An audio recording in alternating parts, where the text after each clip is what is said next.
The story opens with our protagonist Alec peacefully fishing without bait. Then, out of nowhere, a mysterious stranger approaches and asks if he'd like to learn the art of magic. Their lessons begin immediately, and before long, Alec succeeds in conjuring fire. However, aiming and controlling it as a projectile remains difficult, so his mentor Eldaz instructs him on how to properly focus. Eldaz instructs him to imagine the sensation of striking his target, and also tells him to picture the friends he'll have one day. Sooner or later, those companions will find themselves in danger, and Alec will need to step in and protect them with his magic. That idea works wonders since Alec strongly desires to shield the ones he loves, so Eldaz tells him to hold on to that feeling while inhaling deeply. At last, Eldaz tells him to open his eyes and let the spell fly, and Alec successfully launches 2 fireballs. Overjoyed, Alec grins ear to ear, and Eldaz commends him for the progress. Alec admits that today's spell was particularly hard since it took most of the day to master, but Eldaz reminds him that ordinary people need an entire month to reach the same level. Alec is pumped to learn a new technique, but Eldaz decides not to push him too far, knowing it could weaken the overall training. To cool off, Eldaz suggests they wind down with more fishing. Alec complains, saying he finds fishing boring and can only think about learning more magic.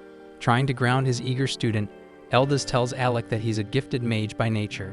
Even without someone guiding him, he believes Alec will grow into an exceptional mage.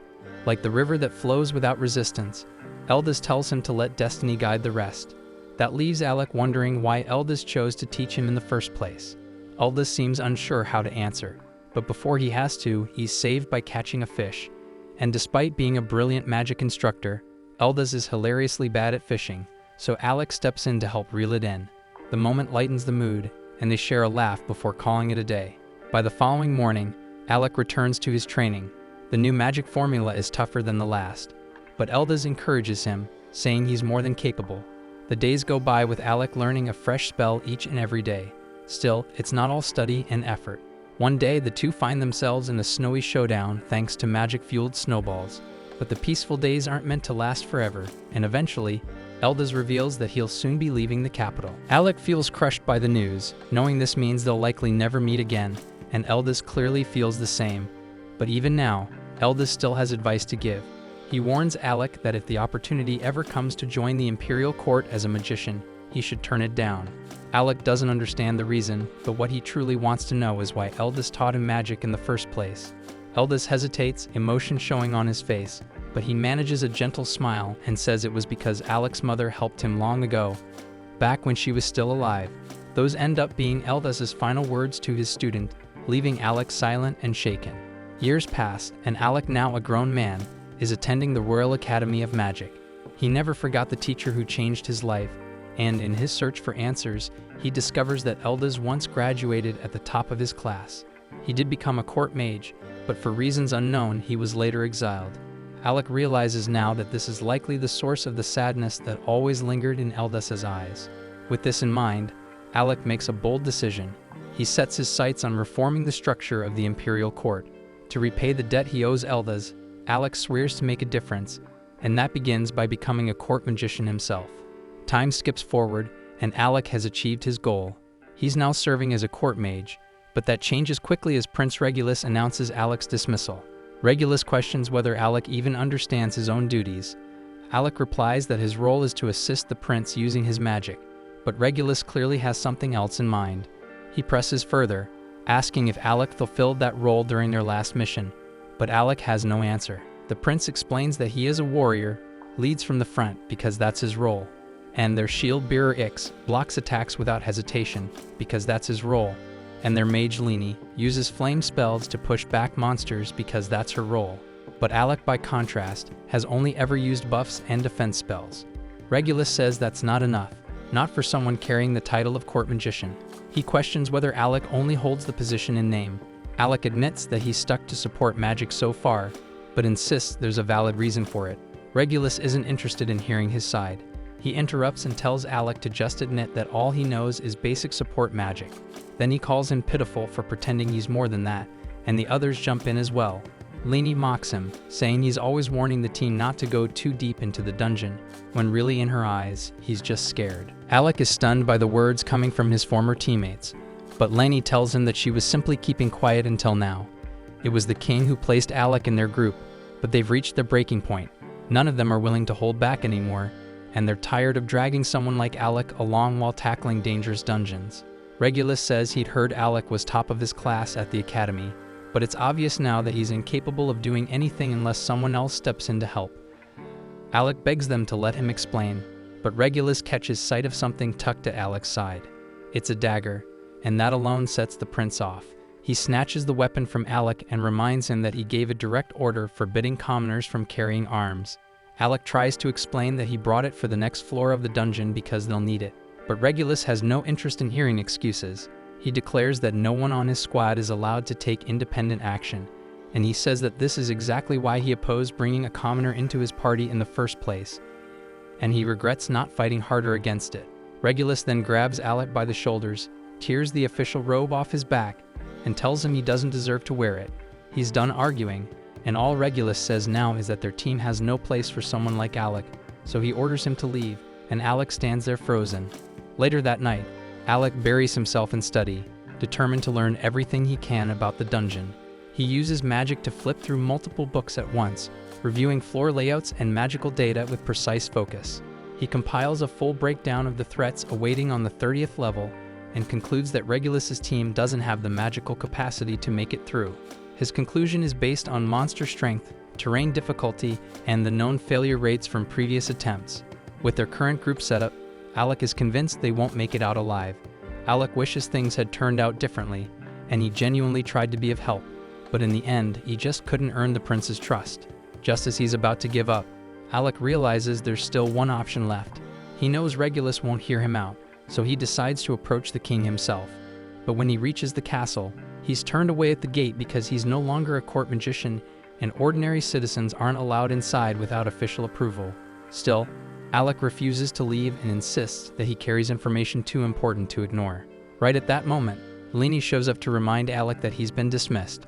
She sneers that he's no longer a court magician, just another ordinary commoner. She says she's heard plenty of tales about his supposed brilliance back at the Magic Academy, but seeing him now, she figures those stories must have been lies. One rumor even claimed Alec broke records in the capital's dungeon. Until then, no one had gotten past the 30th floor, but allegedly Alec reached the 68th. Leni always doubted that story, and now she feels validated. Alec doesn't respond to her jabs and chooses to stay silent because he still has something urgent to deliver to the king. He reminds her that it was the king himself who assigned him to Regulus's team, and that must mean the king trusted him. The message he carries is meant to protect the prince, and Alec believes the king would listen if he just had the chance to pass it on. Leni returns, seemingly to accept the letter, only to shred it into pieces right in front of him. She says she's done entertaining a commoner's words, then orders the guards to toss his sorry ass out. Later, Alec reflects on how it's been 4 years since graduation, and he tells himself he really did try his hardest as a court magician. Still, he feels the weight of failure and knows he owes Eldas an apology. In the end, he couldn't reform the imperial court like he promised.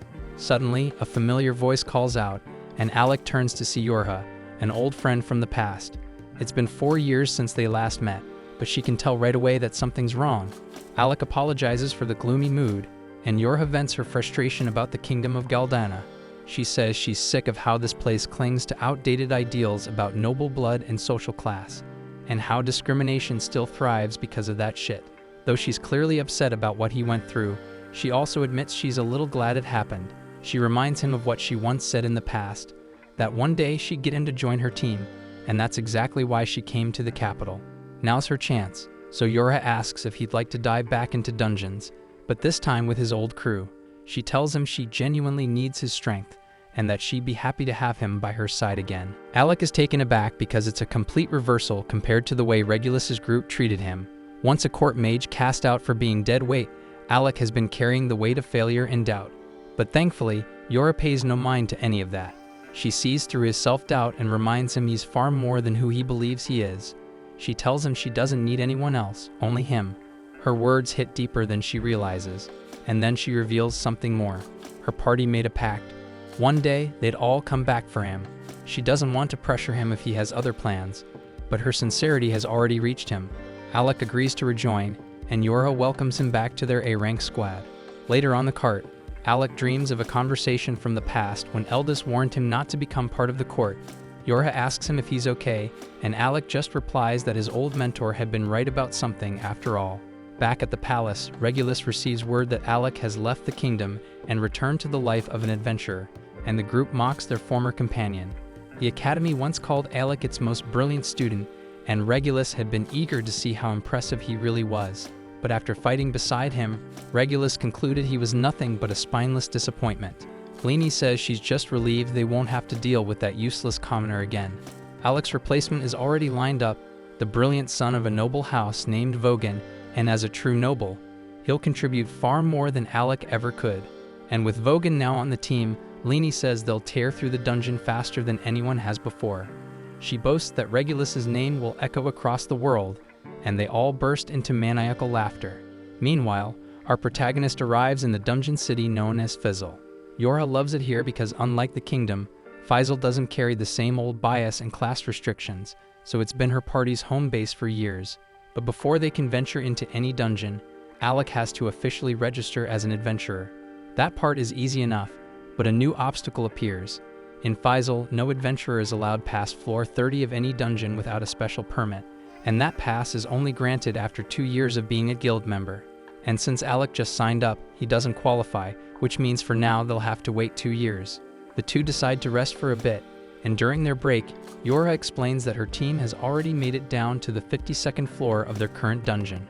She wants Alec to be part of that progress, but waiting 2 whole years isn't an option. Instead of fixating on what they can't do, Yorha chooses to focus on what they can. She reminds Alec that lower dungeon levels don't require any passes, and that there should be plenty of places for them to practice. After all, they're adventurers, and in a city built around dungeons, they've got no shortage of opportunities. Soon after, the two are locked in combat on the 2nd floor of one such dungeon.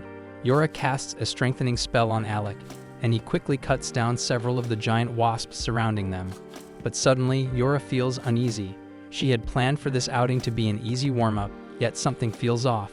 She blinks, thinking her eyes might be deceiving her, as the swarm around them multiplies at a shocking rate. But Alec confirms it's no illusion. The insects are furious, and from their behavior, he concludes that their nest has been disturbed. Yorha then conjures a magical barrier to draw the swarm's attention, but Alec urges her not to push ahead. She surprises him, saying she's got this under control. Normally, Alec could handle monsters like these on his own, but Yorha can tell he isn't performing at his best. She knows his potential, yet something seems to be weighing him down, and that's why she tells him to let her handle it for now. It might be tough, but she says helping a comrade in need is exactly what teammates are for. Her words cut deep, stirring something inside Alec. He reminds himself that he's no longer a court magician, he's an adventurer now. Just like Eldas once taught him, he repeats to himself that real magic is meant to protect what's precious. Alec clenches his fists and decides he won't hold back any longer. He unleashes an offensive spell, sending bursts of energy that tear through the surrounding wasps. More of the monsters rush in, but Yorha feels stronger this time. With the real Alec fighting by her side, she raises a shield for him to work behind, just like the old days.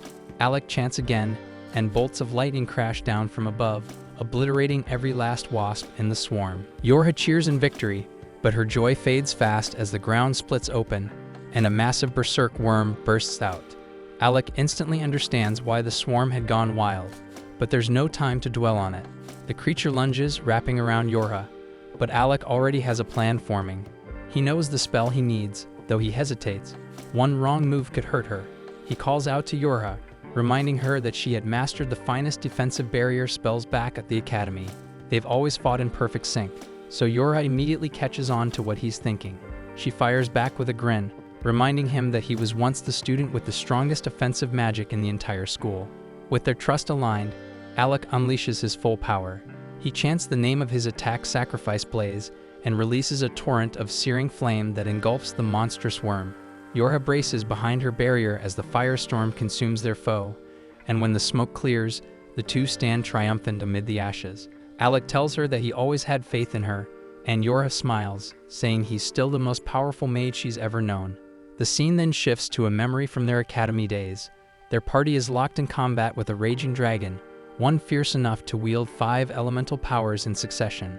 The fight turns grim, and Yorha is nearly spent after shielding the team from the creature's relentless barrage. Just as the beast prepares to finish them, Alec steps in and obliterates the dragon with a single strike. That moment would go down in history, the day Alec's team conquered floor 68 of the Royal Dungeon, proving that the legendary story was true. Their group erupted in celebration, swearing that they'd stay together no matter what came next. We then cut back to the moment right before graduation, when Alec was part of an elite group of students admired throughout the academy. The team consisted of Ornest, the gifted warrior, Krazia, the sharp-minded healer mage, Yora, the expert in support magic, and Alec himself, the academy's strongest attack mage. On the day of their graduation, the four had just shattered the academy's long-standing dungeon record, making it all the way to the 68th floor, securing top honors and fame across the entire academy. But as they were walking back together, chatting about their future goals, Alex suddenly came to a stop and told them that he wasn't planning to continue with them because he decided to become a court mage instead. His teammates were visibly let down, especially Ornest, who had hoped that with Alec on board, they could form the strongest adventure team the world had ever seen. Still, he respected Alec's choice, knowing he must have had his reasons. But before they parted ways, Yora made one thing clear, that she wasn't giving up, and the moment Alec became available again, she'd be there, waiting to bring him into her party. That brings us back to the present, where Yora happily welcomes Alec to the team. To celebrate, she treats him to a warm meal, but it turns out she doesn't handle alcohol very well, because after a single mug of beer, she's already slurring and barely upright.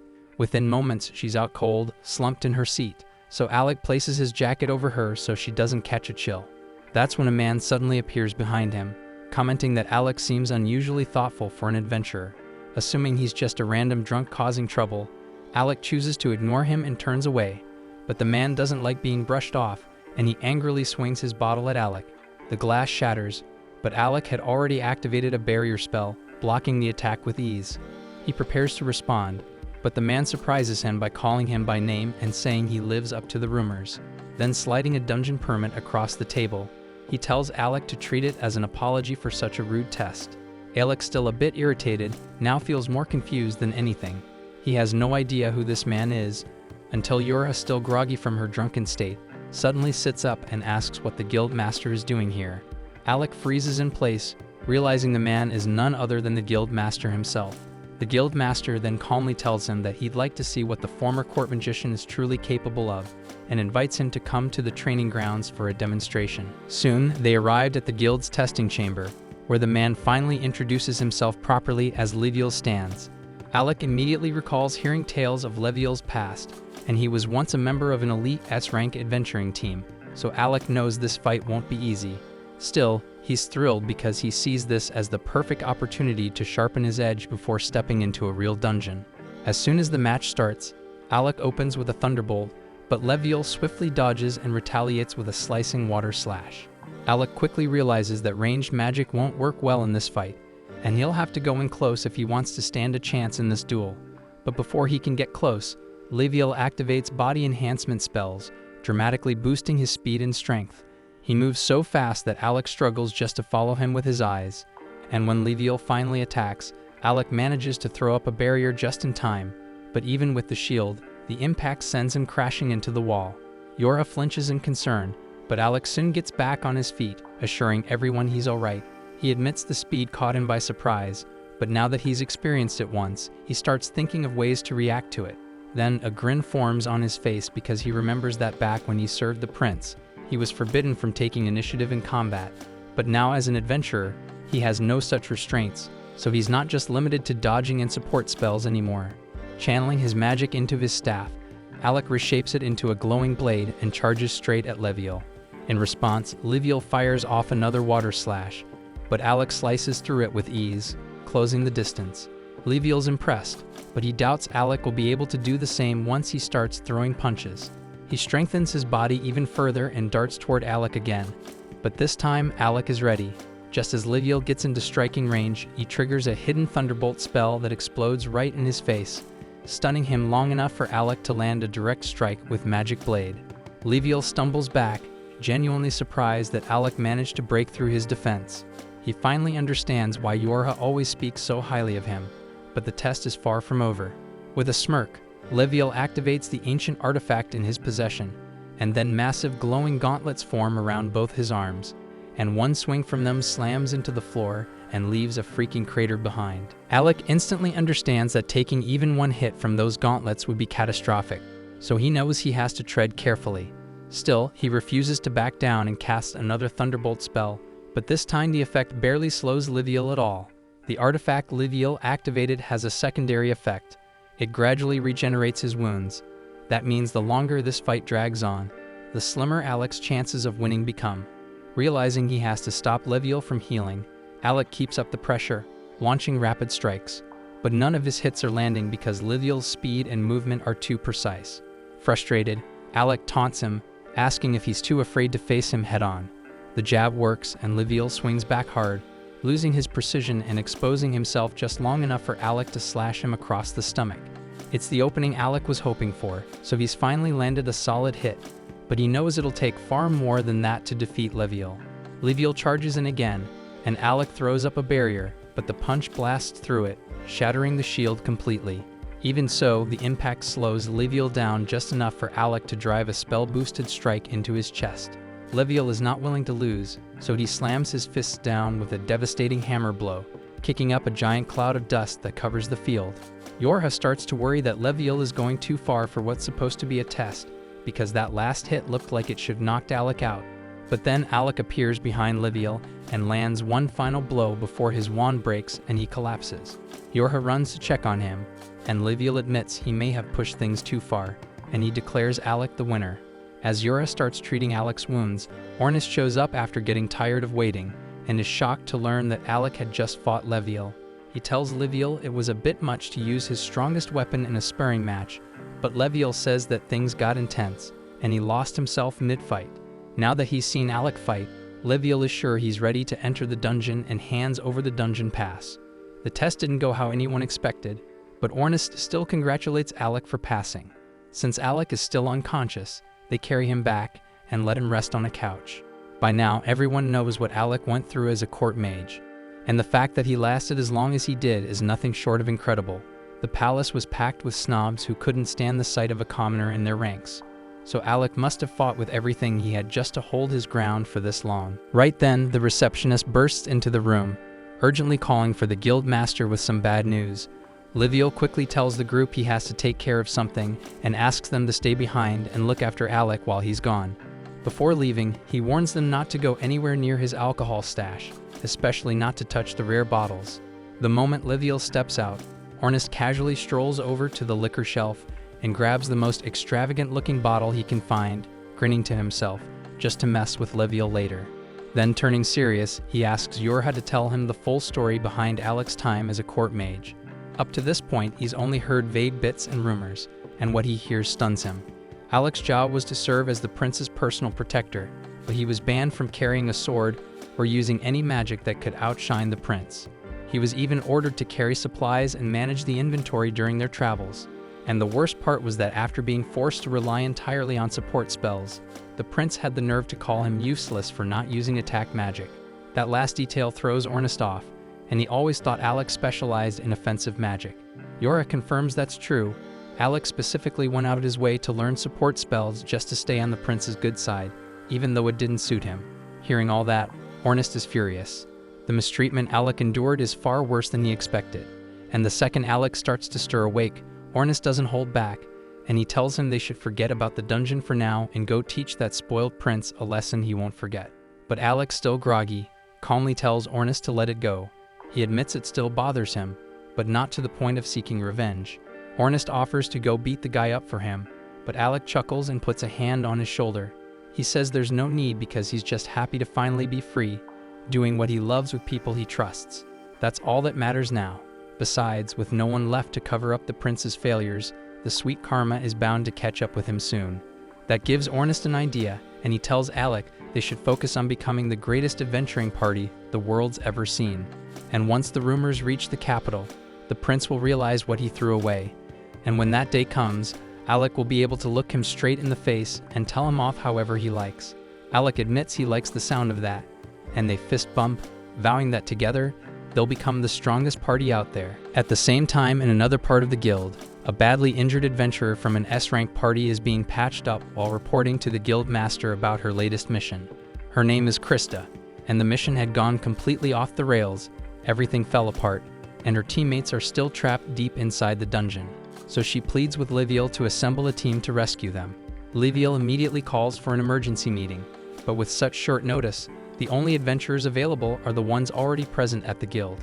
He informs the gathered group that they'll be forming a rescue squad to retrieve the rest of Krista's party, currently stranded on the 64th floor of the dungeon. Tension fills the room as everyone exchanges uneasy glances because they all know how risky that floor it is. While the meeting is in full swing, Alec is still sitting alone back in Liviel's office. That's where Krasia finds him, surprised to see him by himself. She greets him warmly and asks how he's holding up, but judging by the bruises and cuts all over his body, the answer is obvious. She asks why he isn't in the meeting, and Alec quietly says he didn't want to intrude. Everyone else attending is A-rank, and he still doesn't feel like he belongs among them. Without saying a word, Krasia raises her hand and casts a healing spell, restoring Alec's injuries. Then she looks at him and gently reminds him that no one in this guild sees him as an outsider. While he worked at the royal court, Alec had gotten used to blending into the background, never speaking up, never standing out for fear of offending arrogant nobles. And even now, he struggles to shake off those habits, even if things are different here. Krasia sees the weight he's carrying, so she reaches out and softly pats his head, telling him she's always around if he needs someone to talk to. And the gesture lifts his spirits more than he expected. Moments later, Ornest and Yura return. Ornest looks fired up as he tells Alec they've just been handed the perfect opportunity to explore the dungeon. He fills him in on the rescue mission and adds that the area they're heading to is nicknamed the Tank Killer. And the reason is that healing magic is completely nullified inside. The only way to recover is with potions, which means survival is much harder. Alec is surprised Krasia agreed to a mission like this, considering how much she relies on healing spells. But she admits she's not exactly thrilled about it. In fact, she hates everything about that place. She only gave in because Ornest wouldn't stop insisting that it'd be the perfect first mission for the new team. Alec starts to doubt whether he's even strong enough to help, but Yura shuts that down immediately. She tells him that he's the key to the entire operation. His magic is what their strategy depends on, and without him, they wouldn't stand a chance. The group soon heads toward the dungeon, and as they stop in front of its towering gate, Ornest steps forward with his usual swagger, declaring that this is where their legend begins. Then they begin mapping out their next moves.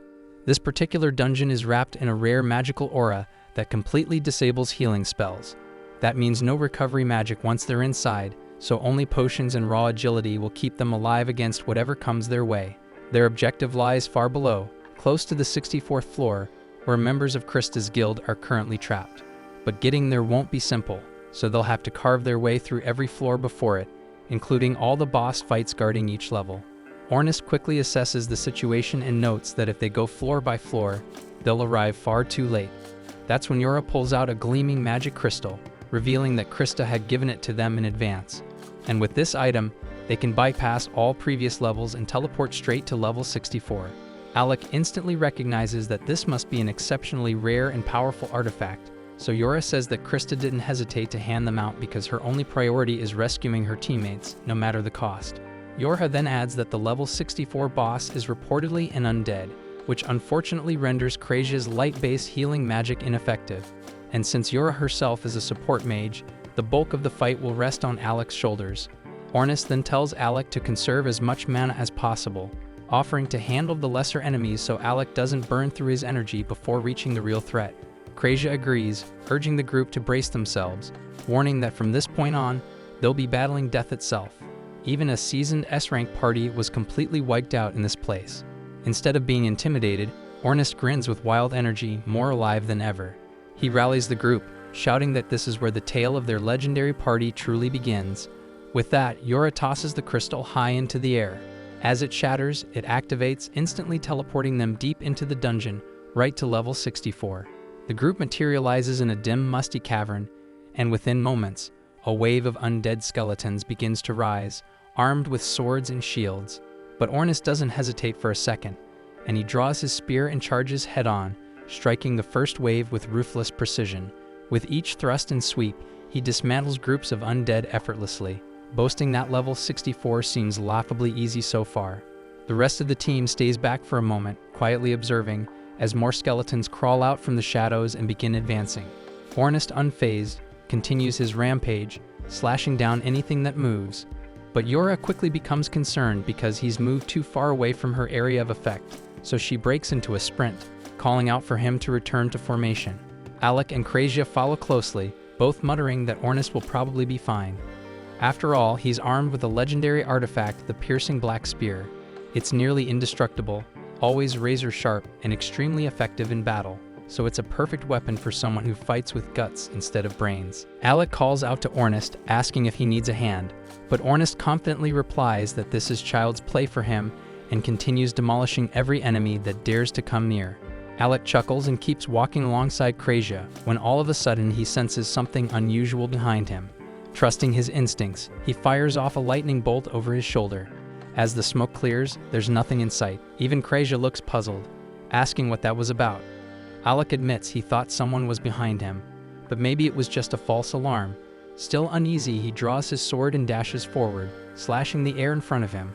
His blade clashes with something invisible, which suddenly reveals itself as the Grim Reaper. Ornest grins and comments that Alec's not as out of shape as he assumed, adding that he sensed the invisible enemy earlier but couldn't deal with it himself. The Grim Reaper retaliates, pushing Alec back with a strike, but Alec quickly recovers, deflects the blow, and retreats toward Ornest. At that moment, Alec understands that Ornest was placing complete trust in him, counting on him to handle threats from behind without needing to look back. It's a feeling Alec hasn't experienced in years, true camaraderie, and that realization ignites a surge of strength within him. He leaps into the air, brandishing his enchanted sword, and delivers a clean, powerful strike that cuts through the Grim Reaper, slaying it instantly. He then turns toward Yora and asks if she had known about it too. She immediately apologizes for keeping it quiet, while Krasia jokingly tells him to blame Ornest, since it was his idea in the first place. Alec smirks and tells Ornest he owes him one, to which Ornest replies that they'll talk about favors after they actually make it out of this dungeon alive.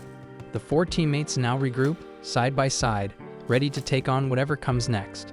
Soon after, both Alec and Ornest launch themselves into the swarm of undead, slicing and tearing through skeletons in every direction, while Yora provides magical reinforcement from the rear. Ornest is in his element, pulling off flashy maneuvers and eliminating every skeleton in his path. Meanwhile, Krasia calmly supports him from a distance, taking down sneaky enemies with her deadly accurate bow shots whenever they try to flank him. Yora, though typically in the backline, is forced to defend herself up close with her staff as the endless wave of skeletons pours in. Realizing the horde isn't slowing down, Alec calls the others back, shouting that he'll take care of the rest in one strike. Without hesitation, the party quickly gathers behind him, so Alec channels his power and unleashes a massive thunderbolt, engulfing the entire area in blinding electricity, making every last skeleton reduced to smoldering ash. Once they're in the clear, Ornest turns to Alec and casually asks why he's only been using his Thunderbolt skill, since back at the academy he used to wield several types of offensive magic. Alec quickly brushes it off and just says that Thunderbolt is the fastest spell to cast, so it's just more efficient in battle. Ornest raises an eyebrow, clearly unconvinced, but chooses not to push the issue as there's no time to dig deeper because they're on a mission. Suddenly, a monstrous roar echoes from the depths ahead, and they all instinctively assume it must be coming from the boss room. Ornest doesn't hesitate because the moment Yora casts reinforcement magic, he blasts forward like a flash, running faster than Speed himself. Alec watches in surprise, impressed by both Ornest's explosive speed and Yora's magic boost. He and the girls waste no time and quickly follow Ornest through the tunnel toward the source of the noise. As they emerge into a wide-open chamber, they spot Ornest perched casually on a rocky ledge, arms folded, observing a chaotic scene unfold below as a massive monster is chasing a panicked adventurer in every direction. Alec immediately prepares to help the poor guy, but Ornest doesn't move, muttering that the frantic mage down there is named Loki, a notorious troublemaker from a party called Recroma. Krasia nods in agreement, adding that Loki might be obnoxious, but he's also a clever support mage. Alec, however, struggles to process what he's hearing, especially as Loki flails around, screaming up at Ornest to do something and swearing he'll haunt him every day if he dies here. Ornest, unfazed by the threats, just watches with a bored expression, but the situation looks grim because Loki suddenly trips and crashes to the ground, with the monster bearing down on him fast. Alec instinctively gets ready to intervene, but Kraja tells him to wait, explaining that this is all part of Loki's usual strategy. Alec hesitates, watching as the towering monster approaches Loki, but then in a flash, a trap spell beneath the creature ignites, blasting it with molten lava. Alec's eyes widen in shock, but Kraja simply smirks, repeating that Loki is nothing if not crafty. The beast staggers backward, only to trigger another trap, setting off a chain of fiery explosions. Loki jumps to his feet and starts taunting the creature, laughing mockingly and boasting that only a fool would trip in a trap-filled zone like this. But his arrogance quickly backfires as the monster roars in rage and charges up a devastating magical blast aimed directly at him.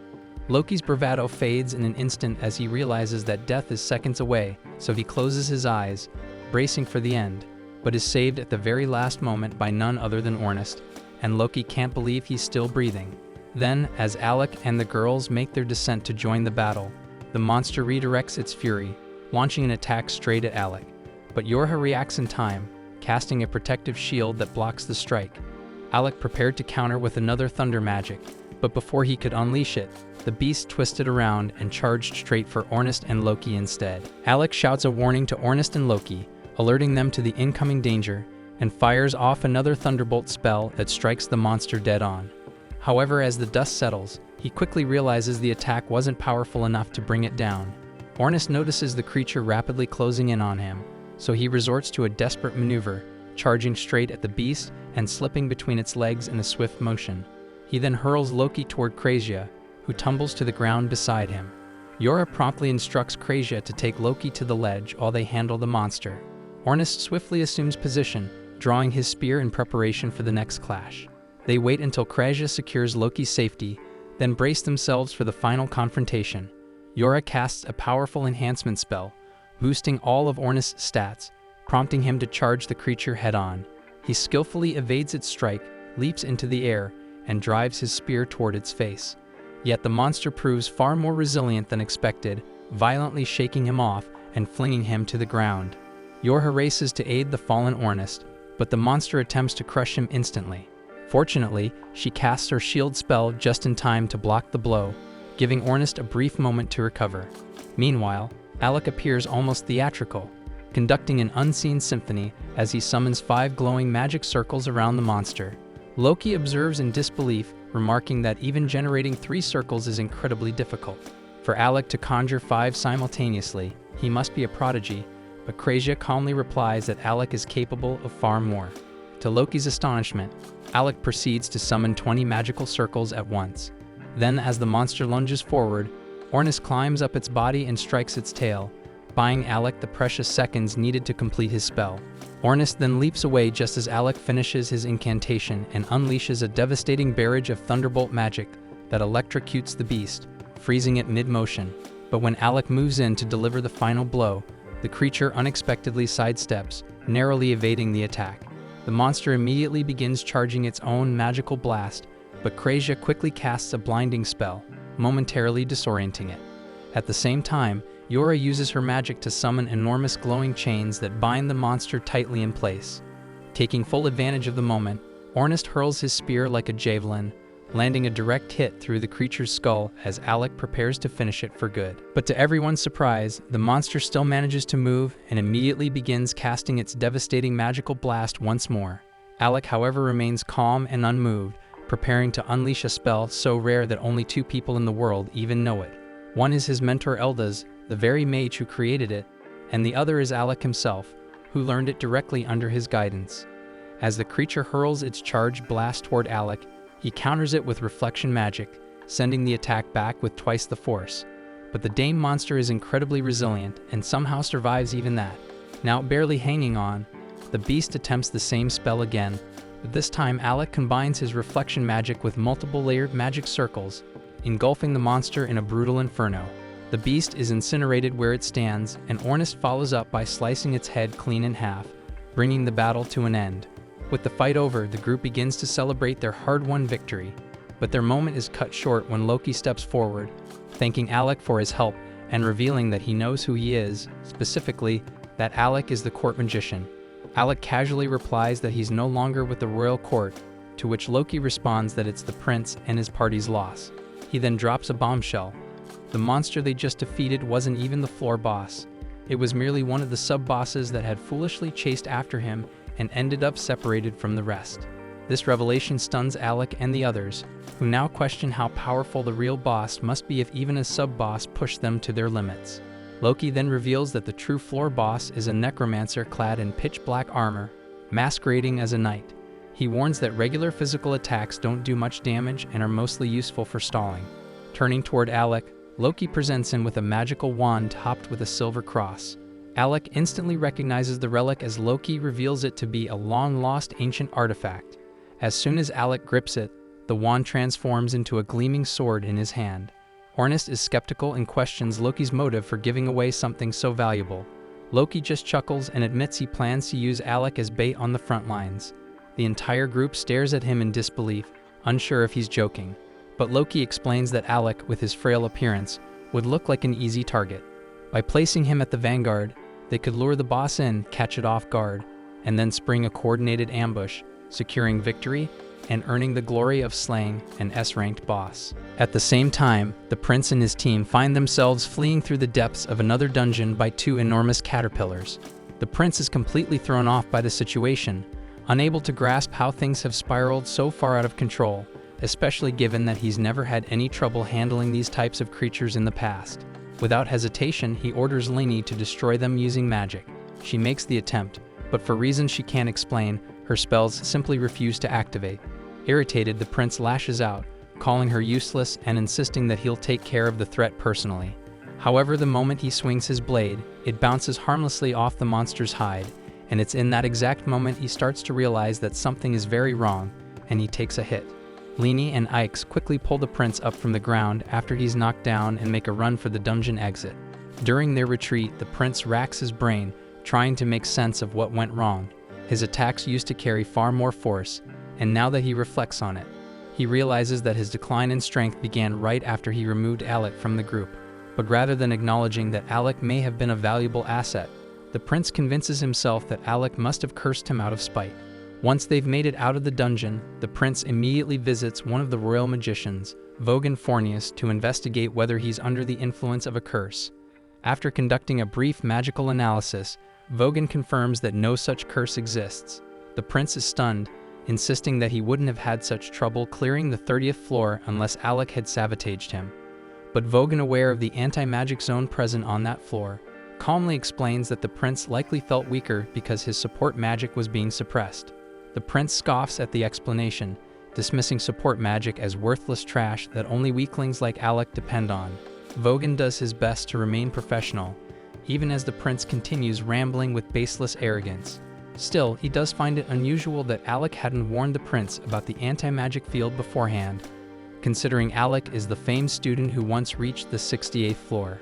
The prince laughs dismissively, telling Vogan that there's no chance someone as pathetic as Alec could have actually accomplished such a feat, and claims it must be just some rumor that commoners circulate among themselves. Vogan doesn't even attempt to argue because there's simply no reasoning with that level of delusion, but at that moment, a royal guard steps into the room and informs the prince that the king wishes to speak with him regarding Alec's situation. The prince grins, confident that his father will support him. However, upon his arrival, the king immediately begins recounting a story about Eldaz. He explains that Eldaz was once a royal magician who had been exiled years ago, and in the king's words, was a remarkable fool. Eldaz, despite being a noble, had the audacity to stand before the king of Galdana and declare that unless the treatment of commoners and court magicians changed, a great tragedy would befall the nation. The prince interrupts, claiming Eldaz deserved to be banished since no nobleman should dare speak to the king in such a bold tone. But the king clarifies that Eldaz wasn't called a fool for his words. After being stripped of his noble rank and cast out, Eldaz went on to enroll at the Royal Magic Academy. There he silenced his critics with extraordinary talent and graduated as valedictorian. Yet despite gaining fame and prestige, he made the baffling decision to return to the castle and serve once again as a court magician. While in service, he persisted in telling the king that commoners were not beneath them, urging him to change his views, until one day Eldaz mysteriously vanished. At the time, the king had dismissed Eldaz's warnings, but recently he's begun to reflect on whether the man may have been right. That doubt is precisely why he ordered the prince to explore the dungeon. because he wanted to determine whether nobility truly makes one superior to commoners. And based on the prince's current state, the king admits he may have been mistaken. He states that the time has come to abolish their outdated policy of discrimination, and going forward he intends to hire based on talent, regardless of lineage. The prince is left speechless, shocked by what he's hearing, and insists that such a policy would tarnish the royal family's reputation if commoners were treated as equals. The king calmly acknowledges that he's the one who raised the prince with those beliefs, but times have changed, and so must they. The prince protests, arguing that associating with commoners like Alec only brings disaster, pointing to his own situation as evidence. But before he can continue, a guard steps forward and hands Regulus the remains of a torn note that Alec had written. The king explains that before Alec departed, he had prepared a detailed guide specifically designed to help Regulus navigate the 30th floor of the dungeon, but it was destroyed by Lini before the prince ever had a chance to read it. Regulus is stunned by the revelation, and overwhelmed he quietly tells his father that he's not feeling well and excuses himself from the room. As Regulus exits the chamber, the king turns to Vogan and quietly requests that despite the challenges it may present, he would be grateful if Vogan could support Regulus to the best of his ability. Vogan nods and assures the king that he will do everything in his power. At the same time, Regulus is spiraling into a mental breakdown because if Alec truly possessed remarkable talent and insight all along, then the harsh truth is that he himself may have been the problem, and he simply cannot accept that reality. At the same time, on Alec's side, he is in the midst of asking Loki to explain why he doesn't want him using magic against the upcoming boss. Alec understands that artifacts carry immense power, but this particular boss is supposed to be immune to physical attacks, and he doesn't believe the sword alone will be effective. However, Loki clarifies that he never intended for Alec to actually defeat it with the sword. He just wants Alec to act like a close-range fighter to prevent the boss from anticipating a magical attack. The rest of the group catches on to the strategy, but Krasia remains confused as to why they need to deceive the monster in the first place. Loki then explains that this boss possesses intelligence equal to their own. Alec finds the claim hard to accept, and Loki understands the skepticism. Still, all he asks is for Alec to rely on his blade, at least until he gives the signal, and Alec ultimately agrees to follow the plan. With that settled, Loki turns to Krasia and says there's something he needs her assistance with. It would take too long to reach their allies on foot, so he intends to use teleportation magic. The only issue is that he doesn't currently have enough mana to cast the spell by himself, so he requests her support in completing the ritual. The group immediately panics upon hearing the words teleportation magic, since it's a closely guarded national secret, and even being aware of it could put them at serious risk. But given the circumstances, they decide to take the gamble, while jokingly agreeing that if it all goes wrong, they'll just blame Loki. As Loki begins drawing the teleportation circle and walking Krasia through the process, Alec takes a moment to pull Yorha aside and asks whether Loki is someone he can truly trust. Yorha admits that she personally doesn't care for Loki's attitude, but when it comes to serious matters, he's absolutely dependable. To back that up, she tells Alec that 2 years ago, Loki successfully led a large-scale raid on a high-tier dungeon, and due to his exceptional planning, the entire mission was completed without a single casualty. Hearing this, Alec decides to put his full confidence in Loki's strategy, and once the teleportation circle is finished, the group gathers together inside it. Yorha is in awe, witnessing real teleportation magic for the very first time. However, Loki informs her that this is merely a simplified variant, designed to transport them to a destination of his choosing. On that note, he gives the group a firm warning. They'll be arriving directly in front of the boss, so they need to be battle-ready the moment they arrive. With that, Loki activates the teleportation circle, and in the blink of an eye, they vanish from their location and reappear right in front of the other members of Loki's team, who are currently locked in combat with the Dark Knight. The two allies have done their best to hold the creature off, but despite their efforts, they've inflicted little damage and are now visibly running out of stamina. Luckily, Ornest rushes in just in time to cover their retreat. He engages the knight head-on, drawing its attention, and while the knight focuses on Ornest, Alec tries to land a sneak attack from behind, but the enemy reacts instantly, leaping into the air to avoid the strike. The knight then charges at both Alec and Ornest, while Loki and Krasia move quickly to assist Rywell and Marbell, helping them retreat to safety. The knight's armor is incredibly dense, and from what they can tell, there's no actual body inside it. But that makes no difference to Ornest because he rushes forward again, striking at the knight. The enemy attempts to jump over him, But Ornest was ready for that and pinned the knight's cape with his spear into the ground, creating a perfect opening for Alec to sever the knight's head. As the heavy steel helmet crashes to the floor, Alec wonders if that was enough to finish it off. But in battles like this, things are never that simple. The knight suddenly begins to stir once more, and grotesque tendrils burst out of its now exposed neck. So it becomes clear that this is an undead headless horseman, and the creature they had slain earlier must have been in its mount. For a brief moment, Alec gets caught up in his thoughts, and by the time he snaps back to reality, the Dullahan is already airborne and descending toward him with a powerful attack. Alec raises his sword in a panic to block the blow and barely manages to withstand it. The monster is faster and stronger than before, confirming Alec's suspicion that it had been holding back earlier. So from this point forward, the fight is only going to become more intense. But luckily he doesn't have to face it alone. While Alec is holding his ground, Yora is continuously casting buffs on Ornest, and once he's fully charged, Ornest launches himself forward and lands a brutal hit on the knight, giving Alec just enough of an opening to knock the creature back. Alec is stunned by how resilient the knight's armor is because of his weapon weren't a powerful artifact, it would shattered long ago under the pressure of such fierce blows. Even worse, the fact that their opponent is undead means that no matter how many times they manage to knock it down, it will always regenerate and rise again. And speaking of which, the knight suddenly retrieves its severed head and reattaches it to its shoulders before unleashing a deafening shriek that rattles the entire battlefield, leaving everyone momentarily disoriented. Immediately after, it locks onto Alec and delivers a brutal kick with all its force, launching him backward at an alarming speed. Fortunately, just before he slams into the wall, Yora casts a barrier spell that cushions the impact. She rushes over to check on him, and Alec reassures her that he's okay. He just hadn't anticipated the knight having such refined martial prowess, and if not for Yora's quick reaction with the barrier, there's a real chance he wouldn't have survived that blow. With that in mind, he turns to Loki and asks how much longer he has to keep fighting using only the sword.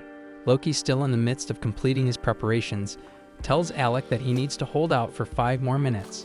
Easier said than done because Alec almost died a moment ago and he's down to just 3 potions. Meanwhile, Ornest is struggling to stay on his feet, shouting for Alec to get his ass back into the fight. Together, the two press on, doing their best to keep the knight engaged until Loki's 5-minute countdown is finally up. With his setup complete, Loki activates a massive magic circle and begins laughing, drawing everyone's attention. The display provokes the knight into a panic, so it charges straight at Loki and slashes him across the chest. But that, as it turns out, was all according to plan, because the Loki it struck was nothing more than an illusion, and the grand spell circle was simply a decoy designed to lure the enemy into a carefully laid trap. In that instant, ice begins to crystallize beneath the knight's feet, while the real Loki observes from the top of a nearby tower. At the same time, Ornest triggers a teleportation trap, crafted earlier by Loki and Krasia, that instantly moves him behind the knight, giving him the opportunity to strike and push it forward. Just then, Marbell leaps down from an overhead arch, aiming a heavy downward slash. The knight narrowly dodges the blow, but this too was anticipated. Loki had placed another hidden ice trap that activates on contact, weakening the knight's movement speed with a freezing debuff. Realizing Loki is the mastermind behind the battlefield manipulation, the knight begins scaling the tower to eliminate him directly. Loki draws a magic blade to defend himself, but Ruel is visibly concerned because Loki doesn't have the raw power to stand toe-to-toe with the knight. Although he had Yorha apply a 7-fold strength amplification earlier, the strain on his body is immense, and he's barely holding it together. Still, while Loki holds the knight's attention, Yorha prepares and casts a high-tier binding spell to restrain it. The spell succeeds, but not before the knight lands a heavy strike on Loki, knocking him off the edge of the arch and sending him plummeting toward the ground. Yet, even in freefall, Loki remains calm and unfazed because everything is proceeding exactly as he envisioned. And as he falls, he looks over to Alec, and with a smirk, calls out that the stage has been set and it's time to bring this battle to an end. And he happily agrees. Alec then begins deploying a sprawling network of magic circles around the knight, and Loki is genuinely impressed because it's even more than what Alec unleashed against the last boss. But after everything he's already been through, Alec's body is starting to give out under the immense pressure of sustaining such complex spellwork. Still, he forces himself to his feet and launches the Thunderbolt acceleration spell, which lands a devastating blow. However, the knight still manages to move and is now starting to break free from the restraint spell that Yorha had cast on it. She struggles to hold it in place, but at this rate, the knight will break loose any second, so she yells at Alec to finish it off already. Of course, that's far easier said than done since Alec's body is on the verge of shutting down. And this marks the second time today he's used such a high-level incantation, and the sudden mana loss would have knocked out just about anyone else. Alec is no exception, but he has far more riding on this now, so no matter how badly it hurts, he grits his teeth and powers through, finalizing the casting sequence for one of his ultimate spells. A lightning dragon takes shape, and the instant Alec unleashes it, it tears through the night, vaporizing it on impact and bringing the battle to a close. With the threat finally gone, Alec drops to the ground from pure exhaustion and mutters a joke about how having dependable teammates really makes a difference when your life's on the line. Yora walks over and corrects him, saying it was more like they were the ones relying on him the whole time because they never would stood a chance without him. Ornis just seems relieved that Alec is back to being his usual unstoppable self. And on a lighter note, he brings up the bet from earlier, and Alec remembers that right before the fight, Ornis declared that whoever passed out first had to take on a dare. Technically, Alec just lost that bet a moment ago, but since it happened after the battle ended, Ornis decides to go easy on him. He says the only dare is this. Alec's not allowed to keep things bottled up anymore. If something's weighing on him, whether it's Ornis, Yorha, or Krazia, he's got to talk to at least one of them so they can help. And Alec smiles and agrees without hesitation. Rywell then approaches to express his gratitude to Alec and the others for their assistance. Marbell wants to thank him as well, though her approach is a bit more forward, and she plants a kiss on his cheek, which visibly horrifies Yorha. Marbell then asks if Alec would be interested in teaming up for a dungeon raid sometime, but Yorha quickly steps in and firmly declares that Alec is their party's mage, so Marbell can't just claim him for herself. And since the Rechroma team owes Alec a huge debt, Rywell as the leader offers to write him a formal recommendation. Alec seems puzzled at first by the mention of a recommendation, so the others fill him in that to be promoted to S rank, an adventurer must receive an endorsement from an S rank party as well as approval from the guild master. Getting the guild master on board shouldn't be too difficult, so Rywell assures Alec he'll take care of everything on that end. Once the conversation wraps up, Alec retrieves the knight's magic stone, officially wrapping up the Rechroma rescue mission with a perfect result. Then upon returning to the guild, the receptionist warmly congratulates Alec on the successful outcome and tells him he's become quite the topic of conversation lately. She then asks if he managed to get any rest after the intense battle, but Alec replies that he's feeling great. With that, she hands him his reward, and Alec gets ready to head out. But just before he can leave, Leviel stops him and informs him that he has a visitor from the kingdom of Galdana waiting. This catches Alec off guard since he no longer has any ties to the kingdom, but he agrees to hear the visitor out and discovers that it's Vogan. Of all the people Alec dealt with back at the royal castle, Vogan was one of the more reasonable ones, so Alec gives him a respectful bow and says it's good to see him again. But before they can exchange pleasantries, Vogan immediately confronts him and asks if Alec was seriously trying to get Prince Regulus killed by not warning him how unprepared he was for dungeon combat. Alec responds calmly, asking Vogan whether he truly believes Regulus would listen to anything he said, even if he had given him a warning. Vogan pauses, then realizes Alec's probably right. Still, he's clearly annoyed that he got stuck with this miserable assignment after Alec was dismissed, so he considers it a complete waste of his time and skills. Alec asks if that means Vogan was chosen as Regulus' new party mage, but Vogan replies that calling himself a magician at this point feels like a joke, so he's more of a glorified babysitter than anything else. After Alec's departure, Regulus attempted to tackle the 30th floor of the dungeon solo and ended up suffering serious injuries as a result. Vogan had hoped the incident would serve as a teaching moment, giving Regulus a chance to reflect and grow. Instead, the prince refused to accept any blame and demanded that Vogan accompany him here so he could confront Alec face to face. Alec asks if that means Regulus is currently in the city, and Vogan confirms it, explaining that he's down in the underground training arena at this very moment. Alec hadn't expected to cross paths with Regulus again so soon, but he realizes this might be the perfect chance to finally close the book on their unfinished business. So even though Alec would be entirely justified in ignoring Regulus altogether, he decides to go meet him in person and put an end to it properly. As they descend the stairs, Vogan comments that the only thing Regulus has going for him is his stubborn pride, but personally he doesn't understand why the nobility always insist on proving themselves superior to commoners because to him it all seems like a pointless waste of time. Alec reminds Vogan that he's technically a noble as well, but titles have never meant much to him, and all he's ever wanted is to live life on his own terms. When they reach the arena, they find Regulus already waiting at the center. To Alec's surprise, the first thing Regulus brings up is that the king intends to change how the kingdom is governed.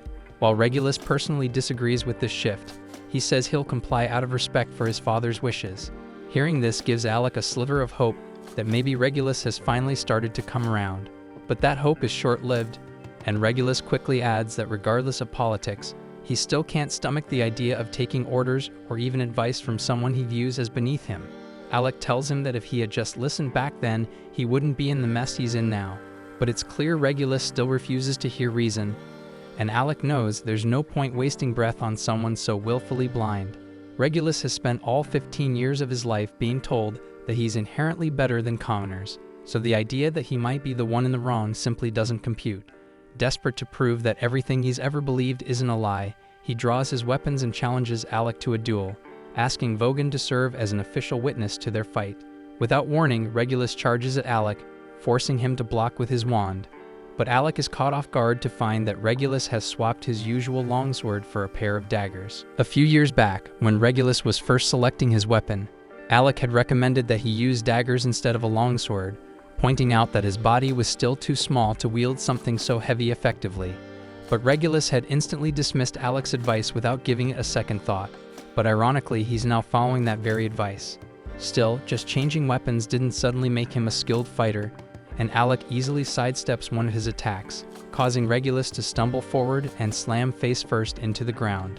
Alec suspects that Vogan probably played a role in setting this whole encounter up, so he asks what he said to provoke the prince. Vogan simply told Regulus that if he truly wanted to challenge Alec's strength, he'd have to prove it in combat. At the end of the day, it was Regulus's decision to show up and issue the challenge, and Alec has to give him some credit because despite everything, the prince didn't resort to cheek tricks. He came here looking for a clean, honorable fight. Regulus's daggers are artifacts, so they carry a good amount of power behind them.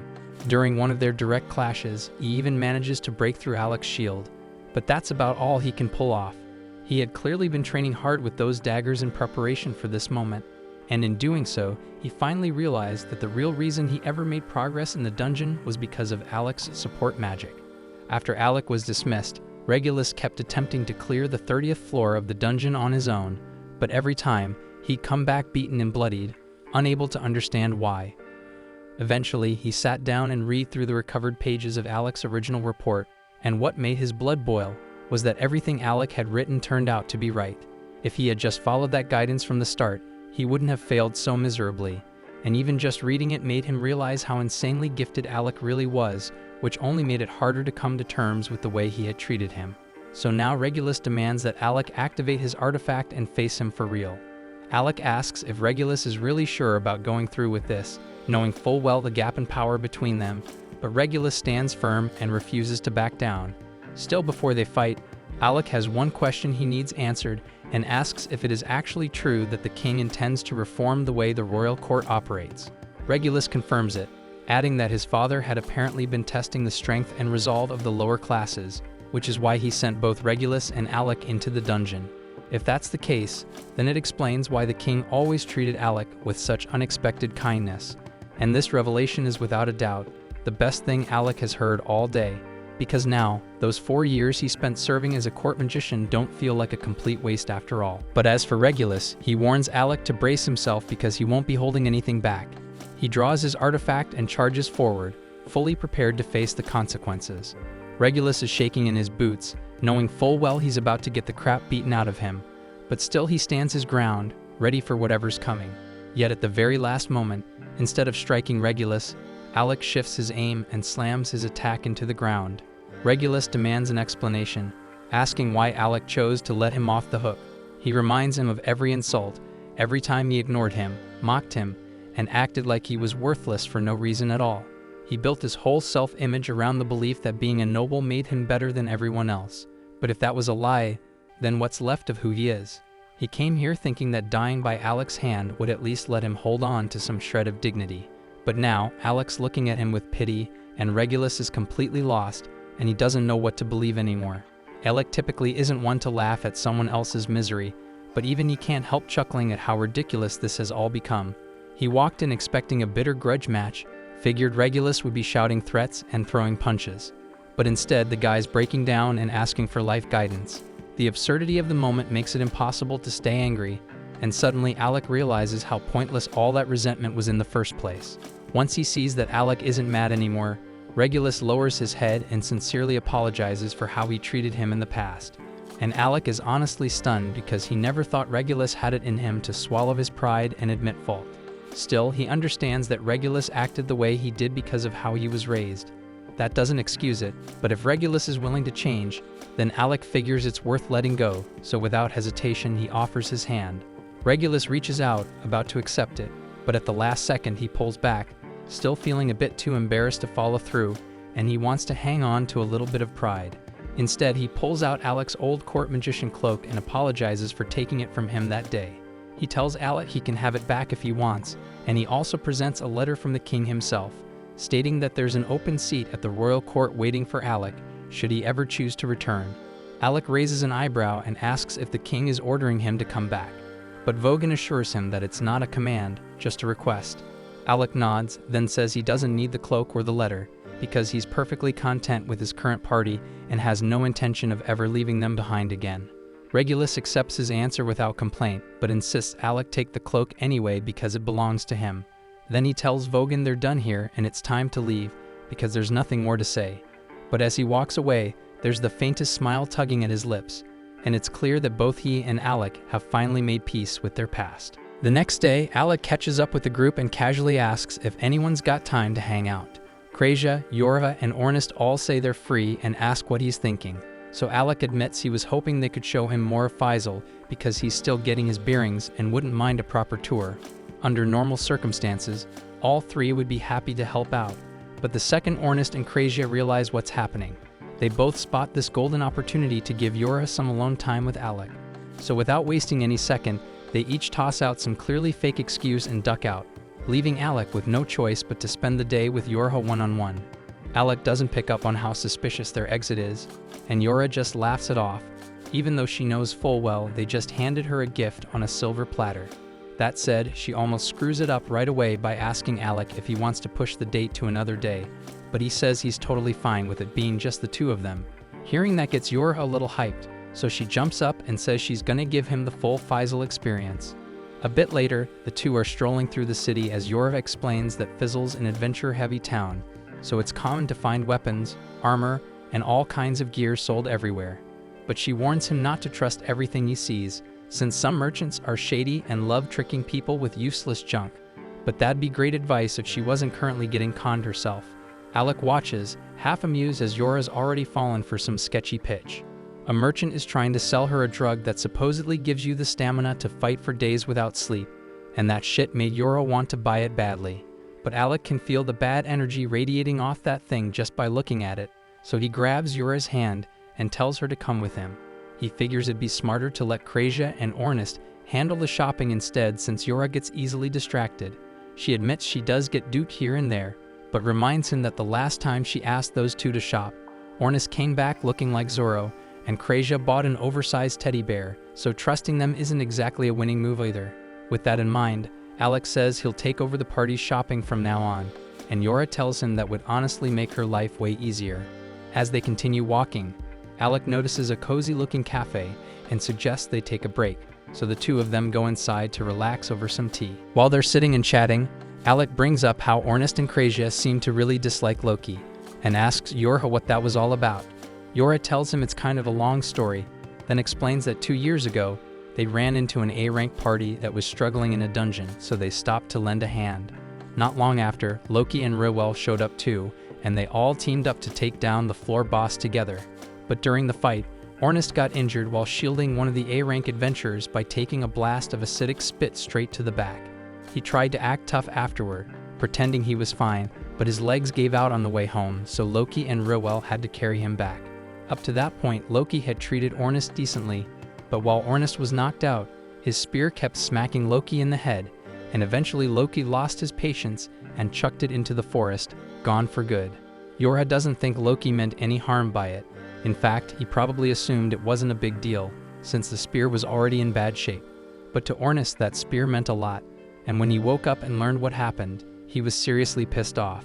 Still, he might have let it go if Loki had just apologized, since it was clearly a dumb mistake, but Loki genuinely couldn't understand why Ornest was so upset over a beat-up weapon. Ever since then, the two haven't been able to see eye to eye, and Yorha admits it's kind of ridiculous that a busted spear is what started the whole feud.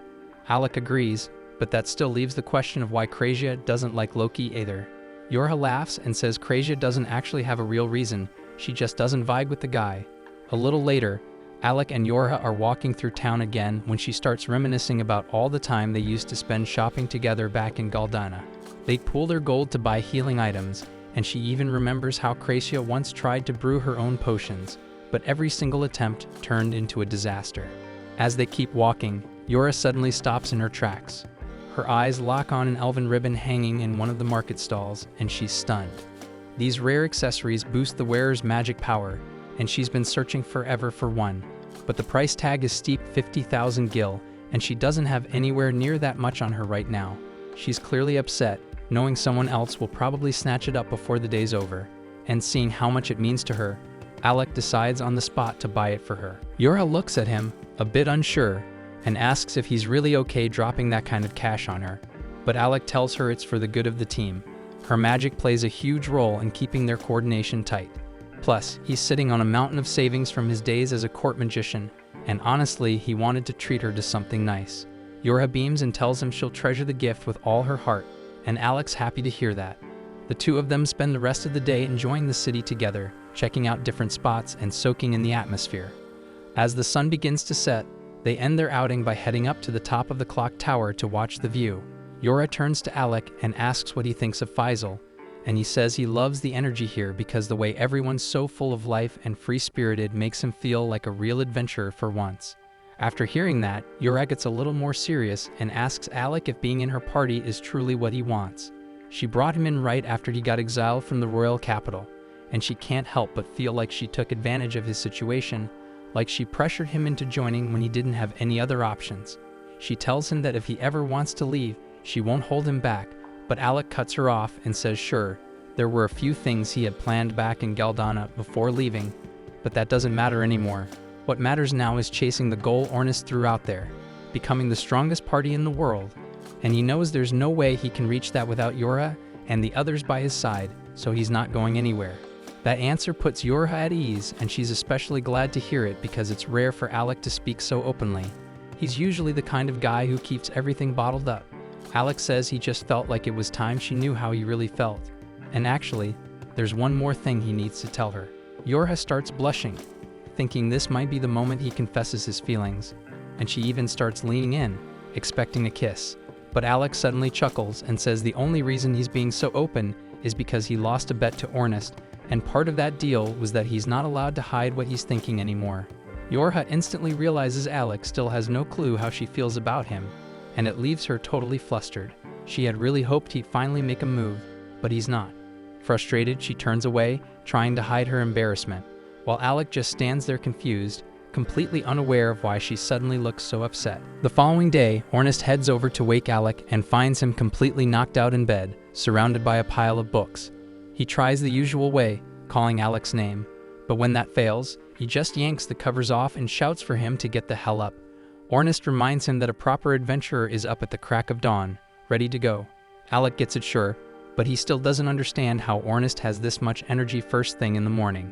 Once Alec is dressed and ready, the two of them step out into the backyard to start their morning training session.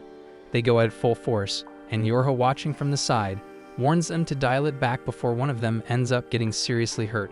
Of course, the warning goes completely ignored, and if anything, it just fires them up more. Both guys are hell-bent on proving they got the edge, and the clash only gets more intense. It finally wraps up when Alec's sword shatters mid-strike against Ornest's defense. Ornest technically wins, but still calls Alec a damn monster for being able to keep up that well while being a mage. Either way, he's not done yet. He says it's time to crank things up and tells Alec to summon his artifact so they can keep going. But before Alec can do anything, Yorha jumps between them and puts a stop to it, saying if they push this any further, someone's definitely going to get wrecked for real. Right at that moment, Loki decides to make an entrance. Seeing them all training hard, he smugly steps in and offers to give them a few tips. After all, he is an S-rank adventurer. But nobody's interested, so the whole group just turns to leave and get on with their day. That's when Loki suddenly flashes their S-rank ID and asks if they really want to treat him like this when he's the one who recommended their party for S-rank promotion. As soon as he says that, Yora immediately spins around and gets hyped, asking to see the card. She's clearly thrilled about the promotion, but Loki says he won't hand it over unless Ornest apologizes for all the times he treated him like crap. Ornest flat out refuses, and just as the tension starts building, Krista and Rewell arrive and step in, telling Loki to quit making trouble for Yora's team. They go on to explain that the recommendation for Yora's party to be promoted to S-rank has already been submitted and approved by the guild master, so they're only here to deliver their brand new S-rank ID. Everyone's riding high from the promotion, but then Krista walks up to Alec and tells him she doesn't think becoming S-rank is nearly enough to repay everything he's done for their party, so she tells him straight up that if he ever finds himself in trouble, he'd better not hesitate to call on her, and Alec genuinely appreciates it and says he'll keep that in mind. And to celebrate the fact that Lasting Period officially made it to S-rank, Loki suggests they all go out for lunch, so Kreja quickly announces that Loki is inviting everyone to eat on his tab.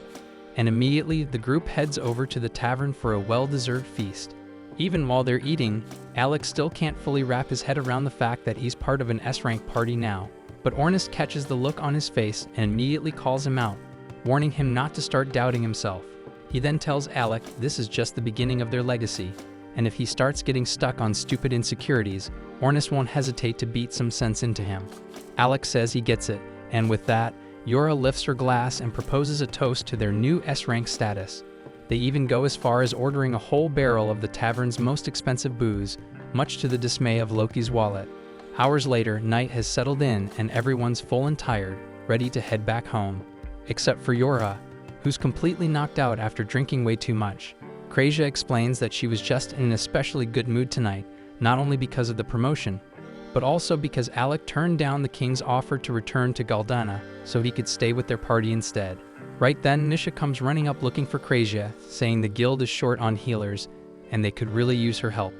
Kreja doesn't hesitate and heads straight to the guild infirmary to assist, but when she gets there, she's surprised by how many wounded adventurers are packed in.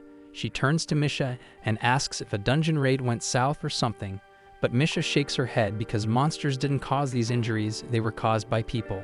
That stuns Kreja because it's the first she's heard of anything like that. So Misha explains that there's been a string of attacks recently, adventurers getting ambushed by a dangerous group that calls itself the Shadow Guild. Right then, the guild master steps in and calls out to Kreja because he's got another injured adventurer who needs immediate help. The infirmary's packed, so Liviel had no choice but to bring her upstairs to his own quarters. The girl's name is Olivia, and she's in critical condition after being ambushed alone by the Shadow Guild. Her wounds are severe, but with Kreja on the scene, Leviel's confident she'll pull through. Kreja starts examining Olivia's injuries, carefully checking each one, but just as she's about to start healing, Olivia suddenly jolts awake and grabs her hand. She demands to know where she is, so Kreja calmly explains that she was brought to the guild for emergency treatment after being attacked. She then gently asks if Olivia remembers anything about the Shadow Guild that might help, but the moment she hears that name, Olivia erupts in rage. The memories of what happened come flooding back, and with clenched teeth, she swears revenge for what he did to her. She begs Kreja to heal her immediately so she can get back out there and fight, but Kreja stands firm and says no because if Olivia tries to jump back into battle right after getting healed, it'll only make things worse. Frustrated and still burning with anger, Olivia tries to push through the pain and force Kreja to heal her faster. But as Kreja warned, the effort causes her to collapse again, and once she's out cold, Kreja resumes the healing process. Turns out, Olivia is part of the Nameless Party, one of Faisal's top-ranked swordsmen, which only raises the question, who the hell could have done this kind of damage to someone that strong? And by the time the sun rises, Kreja has finished healing her. Completely drained, she slumps forward and dozes off at Olivia's bedside. Elsewhere in Faisal, Alec is buried in research at the library, flipping through everything he can find on the arcane dungeon. Out of nowhere, a boy named Lorg walks up and introduces himself as a member of Nameless, the same S-rank party Olivia belongs to, and he asks Alec if he'd be willing to join him on a raid into the labyrinth. Not long after, Kreja heads over to Olivia's room to check in on her. only to walk in and catch her mid-swing with a sword, despite the fact that she's supposed to be resting. Leviel is just sitting nearby, watching it happen, so Krasia shoots him a look and asks why he didn't stop her. But he just shrugs, saying it's pointless because Olivia won't listen to a damn thing he says. And when she shuts down like this, there's nothing he can do, and on top of that, she's not even telling him what happened with the Shadow Guild, which is stalling his entire investigation. Krasia steps in, grabs Olivia, and tells her she should be lying down. But Olivia fires back, shouting that the real issue isn't rest. It's the fact that her legs still aren't working right. She snaps at Krasia, yelling that if she's really a healer, she should start acting like one. Even though Olivia is being completely out of line, Krasia doesn't take it personally. Instead, she calmly asks Liviel to step outside so she can start treatment. Once he's gone, she begins channeling healing magic into Olivia's legs, and Olivia is taken aback that she's not grilling her with questions. Deep down, Krasia can already tell Olivia was betrayed by someone close to her, and if Olivia doesn't want to talk about it, she's not going to push. What matters now is getting Olivia back on her feet, and Krasia is here to help however she can. That simple kindness hits Olivia hard, and it dawns on her that Krasia's done nothing but try to help this whole time, and all she's done is lash out. Guilt wells up inside her, so she drops to her knees and apologizes, saying she was wrong to treat Krasia like that. It wasn't Krasia's fault, and she was just venting her own failure and pain at the wrong person, so she promises to make it up to her. Krasia smiles, happy to see the change in her, but she doesn't want Olivia beating herself up, so she leans forward and gives her a gentle kiss on the forehead. Olivia recoils in shock, asking what that was for, and Krasia chuckles. It's just a little charm to help her relax. That simple gesture reminds Olivia of her mother, and for a moment, her expression softens as she drifts into thought. Krasia notices and asks what's on her mind, but Olivia shakes it off and changes the subject, asking if she can have something to drink. Krasia nods and offers to make her some tea. She brings over a cup for Olivia, and just as she's about to pour herself one too, Olivia speaks up again. She says she just remembered she hasn't eaten anything since the day before and admits she's starting to feel a bit hungry. Krasia says no problem and offers to go grab some food for her. But as soon as she steps out of the room, Olivia reaches over and quietly slips something into Krasia's teacup. Back at the house, Alec links up with Yura and Ornest to fill them in on his meeting with Lord and the dungeon raid he proposed. Ornest heard the name before, and he figures Alec must have been caught off guard by the guy's appearance. But truth is, Lord's way older than all of them put together. Alec's jaw practically hits the floor, but Yura chimes in, explaining that Lurg's actually an elf, and for some reason, he just likes playing the whole cutesy act, even though he's pushing 100. As for the dungeon raid, Ornest's curiosity is piqued, so he asks if Alec got any actual details. Alec tells them that Lurg said the plan is to hit the 72nd floor and clear it fast, and he even went as far as offering Alec the dungeon core when it's all said and done. Alec was stunned that Lurg would just hand over the chance to clear the final floor, especially considering Nameless had been grinding their way through it for months. Sensing Alec's hesitation, Lurg explained that his team has some unfinished business with the Shadow Guild. Apparently, they messed with one of his teammates, and now he's heading out for payback. That means he won't be able to finish the dungeon himself, so he's hoping Alec's group can take over while he's dealing with the guild. Yura thinks the whole deal sounds great, but Ornest flips out and calls the whole thing shady as hell. He says Nameless giving up their dungeon rights is one thing, but taking on the Shadow Guild too. That's just way too convenient. Alec admits it does sound sketchy, but Yura pushes back, saying she doesn't think Lurg would screw them over like that. He's strange, sure, but he's the reason his party still runs smoothly, so she doubts he'd scheme against them. Anyway, standing around won't get them any closer to the truth, so Ornest grabs the core and says that the rude girl Krasia was patching up yesterday turns out she's from Nameless. So if they want to know if Lurg's telling the truth, they should just go ask her. The others are on board, so they make their way toward the guild. But right before they reach the entrance, Misha comes bursting out and crashes into them. They quickly ask what's going on, and Misha, out of breath, tells them something awful's happened to Krasia, which is why she was sprinting off to get help. The party hurries inside and spots Krasia slumped against the wall, barely staying upright, so they rush over to see if she is okay. She tells them she's mostly okay, but someone drugged her earlier, and by the time she came to Olivia was already gone. It's not hard to piece together who did it because clearly Olivia slipped her something, but Krasia's more worried than angry. She's convinced Olivia might run off into the labyrinth again, probably chasing revenge. Ornest doesn't see why that's their problem, And if Olivia's dead set on risking her life for payback, that's on her. But Krazia fires back, explaining that Olivia's still not fully recovered. Injuries haven't healed, and she's in no shape for another fight. Ornest gets that sure, but to him it still doesn't change the fact that it was Olivia's choice to begin with. And besides, she's the top swordswoman in the kingdom, so he seriously doubts the Shadow Guild has what it takes to take her down again. Maybe not on their own, but Krazia remembers Olivia saying something about a traitor. If that's true, then it wasn't just the Shadow Guild that brought her down. Someone else was involved, someone powerful enough to leave the country's strongest warrior in critical condition. And Krazia's not about to let her charge headfirst into that kind of danger again, not when she can do something about it. So she says if nobody else is willing to go, then fine, she'll handle it herself. But the second she steps outside, she realizes the others are right behind her. They tell her they're not about to let her march into a place like that on her own. If saving Olivia really means that much to her, then they're coming too, no questions asked. Together, the group makes their way to the entrance of the labyrinth dungeon, but Ornest is clearly not thrilled.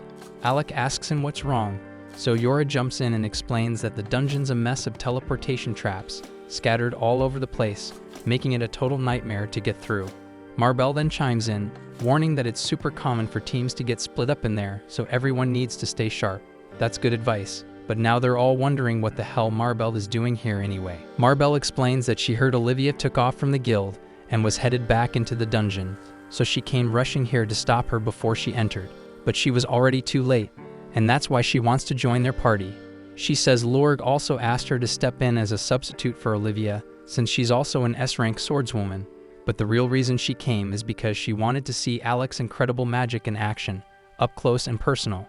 Yora isn't having any of it though, and she shoves Marbell back and tells her that unlike the nameless party, they actually function like a proper team, and they're not about to throw off their rhythm just to add someone new. Alec then turns to Ornest confused and asks what Yora meant by that, so Ornest explains that while Nameless is technically a party, the members act more like solo adventurers doing their own thing. Lurg was the one who somehow got them to work together, but outside of dungeon runs, they're barely even on speaking terms. Take Olivia for example. She hates involving others in her problems and never accepts help. She can come off cold or downright rude, but Marbell insists she's a good person underneath all that. Marbell used to hang around Olivia all the time when she was training. At first, Olivia tried to shake her off, saying she worked better alone and only joined Nameless because she needed a party to get through dungeons. But instead of backing off, that just made Marbell more persistent. And since Olivia didn't seem to care much for her team anyway, Marbell asked if she'd like to raid a dungeon together sometime, and Olivia actually said yes, so they've been close ever since. Marbell says she won't insist on coming if she's just going to slow them down, but she's genuinely worried about Olivia and begs them to do whatever they can to bring her back safely. But before heading in, Ornest tosses a wristband to Alec and tells him to wear it because it's their hidden trump card for this dungeon. Alec has no clue what it does, but he trusts Ornest and puts it on without arguing. Once they're all set, the group enters the labyrinth together, but before they move in too far, Krazia stops to set up a teleportation circle of her own. That way, if anyone ends up falling into a random teleportation trap, they'll have a safe way to get beamed to this point in an instant. Ornest is actually impressed that Krazia had the foresight to set everything up like this, so he casually starts patting her on the head. But Krazia doesn't appreciate being treated like a kid, especially not from him, so she immediately stops mid-cast and drop-kicks him so hard he goes flying across the room. Unfortunately, his landing isn't so lucky because he smacks right into a teleportation trap. Alec panics and rushes over to try and help, but the moment he steps forward, he triggers a trap too, and just like that, both of them get warped to some random part of the dungeon, and it is pretty much Krazia's fault. Over on Alec's side, he has no clue where he landed, but he's surrounded by a swarm of monsters and quickly realizes he's going to have to fight solo. As the horde charges, Alec unleashes Thunderbolt after Thunderbolt, wiping out anything that gets too close, but one slips past his defenses and lunges from behind, only to get dropped instantly by a sharp arrow that pierces straight through it. Alec turns and breathes a sigh of relief when he sees Krazia standing there, but he can't help but wonder how she tracked him down so fast, and she explains it's thanks to the wristband he's wearing. It's called a Mobius ring, and when two people wear a matching pair, the ring keeps them from being separated. So no matter how many teleportation traps Alec triggers, the ring will always drag Krazia to wherever he lands, guaranteeing they stick together. Yorha and Ornest are wearing the other set, so they should be fine too, but things don't exactly look great on their side, as a massive mob of monsters is chasing them down. Ornest might be able to handle this on his own, but Yorha doesn't have any combat strength, so she quickly conjures an earth pillar to lift herself out of reach, while Ornest dives straight into the chaos. She buffs him with a quick burst of stamina and speed, just enough to keep him from burning out mid-battle. With that boost, Ornest surges forward and slices clean through the biggest monster's neck in one strike. That brutal takedown is enough to send the rest of the smaller creatures scrambling, completely terrified. Ornest sighs, a little let down since they would have made a good warm-up. Yorha climbs down and tells him he handled the whole thing like a pro, and Ornest soaks up the praise, clearly enjoying every second. But as they continue forward, they stumble upon something unexpected, and it's the remains of the dungeon floor's boss. Yorha freezes because the thing looks like it was obliterated in one clean sword strike, and she can't think of a single person capable of something like that, but Ornest can. There's only one person who could pull that off, and it's Melly Dial, the Blade Master. At the same time, in another part of the dungeon, the leader of the Shadow Guild is speaking with Melly, praising him for how impressive he is, because not only did he one-shot the floor boss, but he also wiped the floor with Olivia, the S-rank swordswoman from Nameless. Melly casually responds that the only reason it was so easy is because he knows her, and he knows how she moves, how she fights, and exactly how to counter her. The guild leader remarks that that would explain why Olivia was so stunned when she saw him, but then he questions why someone who clearly has a history with an S-rank like Olivia would even bother siding with the Shadow Guild. And if they were close, wouldn't it have made more sense for Melly to work with her instead? But Melly calmly replies that while his goals happen to align with the guild's at the moment, his ambitions are different. Also, he doesn't care what the Shadow Guild's ambitions are because all he wants is to grow stronger, and for that he needs real battles and real experience. Right then, a few Shadow Guild members arrive and inform their leader that intruders were spotted on the 72nd floor, so the leader wastes no time and orders them to hunt the intruders down and kill them on sight. Meanwhile, Alec and Crazia manage to find Olivia huddled in a corner, sporting fresh injuries. The moment she spots them, she casually asks Crazia to patch her up so she can keep moving. But Crazia flat out refuses because she knows full well that if she heals her now, Olivia is just going to run off again the second she's able to stand. Annoyed, Olivia glares at her, but she doesn't argue. Instead, she grits her teeth and forces herself back onto her feet, determined to keep going despite the pain. Alec and Crazia quickly step in her way, blocking her path. Crazia tells her she's not letting her leave until she explains what this is all about, and she asks if this is tied to the Shadow Guild somehow. But Olivia scoffs at the idea. She says there's no way she'd ever lose to those weaklings, and the one she's really after is her former teacher. He's the one who let her mother die, and she intends to kill him with her own hands. Without another word, Olivia steps onto a teleportation trap to make her escape, but Alec and Crazia spot what she's doing just in time and dive onto the circle right before it activates. And in an instant, all three of them are warped together, straight into the middle of a monster nest. Thanks for watching. If you enjoyed the recap and are excited for the next episode, make sure to like, subscribe, and hit that notification bell so you don't miss our daily recaps.